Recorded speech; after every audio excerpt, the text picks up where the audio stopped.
በእምነትማ መስለናል ግን በተግባር በሥራ ግን ባዶ ሆነናል።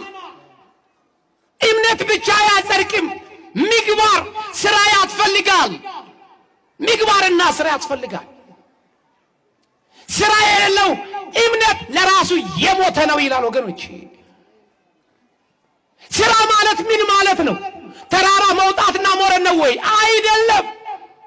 ክርስትናን ከአባቶቻችን በተቀበልነው መሰረት አጥብቀን በመያዝ ክርስትናን ለጥቅም ሳንሰጥ ለክራችን ታማኝ ሆነን ለአገልግሎታችን ታማኝ ሆነን የምንሰጠውን ነገር ሁሉ ከልብ በእምነትማ መስለናል ግን በተግባር በሥራ ግን ባዶ ሆነናል።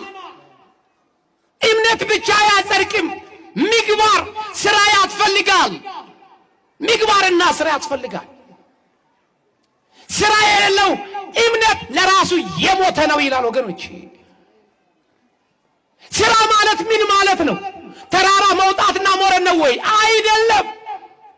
ክርስትናን ከአባቶቻችን በተቀበልነው መሰረት አጥብቀን በመያዝ ክርስትናን ለጥቅም ሳንሰጥ ለክራችን ታማኝ ሆነን ለአገልግሎታችን ታማኝ ሆነን የምንሰጠውን ነገር ሁሉ ከልብ